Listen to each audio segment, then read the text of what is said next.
Good afternoon. Welcome back. It is Thursday, July 20th, 2023. We have a few birthdays and only one event to cover. Looking over the races today, I guess we do have a second event to cover. Let me see if I have it here, which I do. 1969, we'll talk about this card real quick here in a second. But 1969, Richard Petty relieved David Pearson in the Bristol race, and then Petty ended up winning, which that's on a card from Element, Press Pass Element in 2010. Didn't realize it was that long ago, but nice photo of that.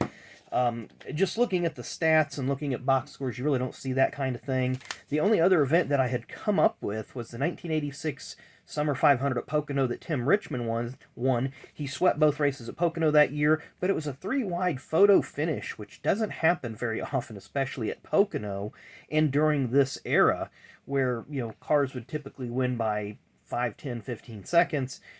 This race was marred with crashes. Neil Bonnet ended up breaking his collarbone, I believe, and cracking his shoulder, so he had to miss the next race at Talladega. Davey Allison drove in relief for him and scored a 7th-place finish. That was a race that I was at. That was a very exciting race.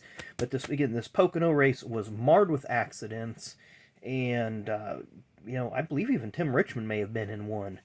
So anyway, our few birthdays that we had, I thought I had a card of this guy, but I couldn't find it. Born on this date in 1951, Mr. Ronnie Silver.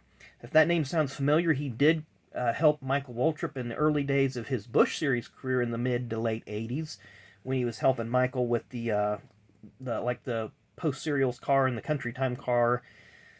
I believe may have been part of Ronnie's old team, because Ronnie ran a number 14 Coors Light car in the Busch Series way back in the mid-'80s. He did have a couple wins on a couple short tracks. He was a very serviceable driver, very good on the short tracks. But Ronnie Silver, born on this day in 1951, born on this date in 1968, Mr. Chad Chaffin.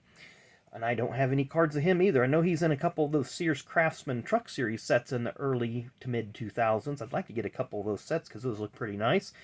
But Chad drove for Bobby Hamilton Racing in that Dickies Workwear Dodge. Won a couple races. Ran up front a lot, had some good runs. He did run a couple Busch Series seasons in the late 90s, I believe, early 2000s. I think he may have ran in the 31W insulation car for Wayne Day, the same one that Jeff Green drove for, and a few others. And then our one birthday that we do have a card, or a few cards of, born on this date, 1942, sadly passed away in 2017. He is a Daytona 500 winner, only has a handful of wins to his career as he didn't run a lot of full years, but Mr. Pete Hamilton. So I thought this was pretty interesting. I'm going to set these other ones down. But we have a 91 or 92 and a 91 Pro Set Legends card. And I thought it was really cool that it was literally the same picture. I mean, it's taken during the same time, during that 91 Legends race. You see the person with the red shirt. You see the frame of the inside of the car. Everything's all the same, but 91 and 92 Pro Set. So I thought that was pretty cool. We have a Press Pass freeze frame. Of course, Pete, born in Massachusetts. Rookie of the year, 1968. Here's a good look at a young Pete Hamilton, 1970 Daytona winner. And there is a look at one of the winged Petty Dodges that he drove. A little bit of information about that. So, it's a quick birthday date today, so hope you enjoy it. Get you guys back on your way to your Thursday. Thanks again for watching, and we will see you tomorrow.